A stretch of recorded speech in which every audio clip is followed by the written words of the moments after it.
नमस्कार, रामराम महाराष्ट्र न्यूज मध्ये आपले स्वागत आहे।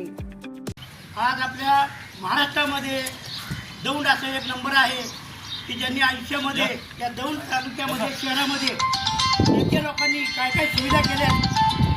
आता तुम्ही पाहता आश्चर्य वाटेल, 2 महिन्याला बगीचा ना शाळा ना कॉलेज नसं नका तरी देखील आम्ही सहन केलं सगळं। लोकवर्गणीतून बोलवली स्मशानभूमी, मेल्यानंतर लोकांना स्मशानभूमीत जाण्याचा रस्ता देखील शासनाने कसा खराब केला आहे।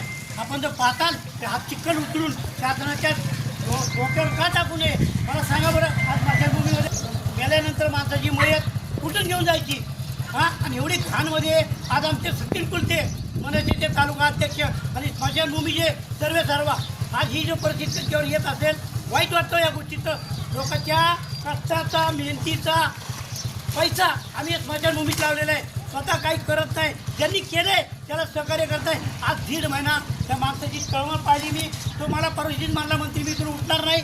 मी ज्याला म्हणलं बाबा जरा थांब आपण जाऊन भेटू, तहसीलदारांना भेटू, अधिकारी दौंडला कुठेही नाही असं एकमेव दौंड आमचं आहे। आता उद्या इलेक्शन लागले की दारात 5-5, 10,000 रुपये येतील, 5 संपलं परत 5 वर्ष कुणी बघायचं नाही ही अवस्था आहे। एकही नगरसेवक नाही, एकही प्रतिनिधी नाही, असं आमचं सुंदर दौंड बघितलं ना बघा। त्यांना काही घेणदेण नाही आहे। तुम्हाला पैसे दिलेत म्हणजे विकत घेतले। सगळ्यांना लाज वाटली पाहिजे या गोष्टीची। मी निषेध करतो प्रारंभ क्रांती आंदोलन त्याच्या वतीने। तर ही वेळ आधी येत असेल तर तुमचे भाऊ कुठलाही विचार करू नका, ती सगळी घाण घ्या आणि नगरपालिकेत टाका। काय गुन्हे दाखल होतील आम्ही त्याचा विचार करत नाही। जर तहसीलदार असतील तर त्यांनी गोष्ट ऐकावी आणि तातडीने ते येऊन हा मार्ग सोडवा। जर 2 दिवसाची घाण निघली नाही तर आम्ही दररोज ही घाण काढणार आणि तहसील कचेरी ह्याच्यामध्ये टाकणार। मी पोलीस डिपार्टमेंटला विनंती करतो की आपण या गोष्टीकडे लक्ष द्या। गुन्हे दाखल करून तुम्ही मोकळे असाल, नागरिकांचा मार्ग कोणी मोकळा करायचा ठीक आहे, त्याचे घरचं काम आहे का? नागरिक देखील येत नाहीये। सर्व मी महिला मंडळाने विनंती करतो, आज एवढा मोठा समूह इथं आलेला आहे, मला सांगा त्यांच्या घरामध्ये लहान लहान लेकरं आहेत, त्यांची परिस्थिती काय आहे?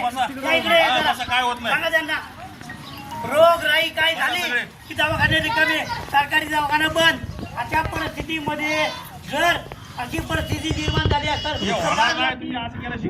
तुम्ही धावा करून मेलेले मुर्दे, माझं म्हणणं आहे मेलेले मुर्दे तुम्ही नगरपालिके जर यांनी 2 दिवसात एक केलं नाही तर आम्ही एकही प्रेत यात्रा येऊन देणार नाही। त्या सर्व नगरपालिका तहसील कचेरीमध्ये राखू, त्याची सर्व दक्षता आपण घ्यावी एवढी विनंती करतो।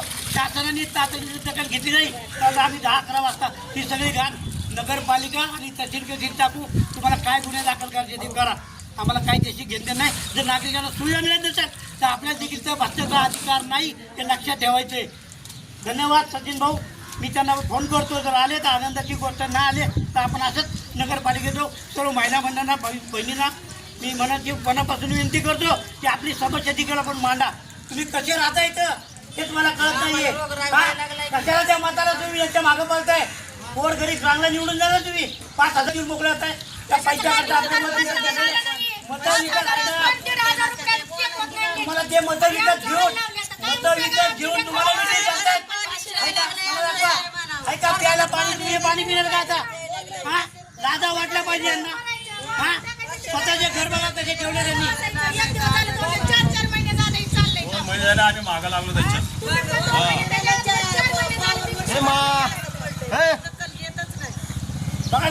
बघा काय लोक चंद्रावर चालले खराब या गोष्टीतून बाहेर अशी अवस्था आमच्या दौंड शहराची केलेली आहे। मी सर्व नेत्यांचा जाहीर निषेध करतो।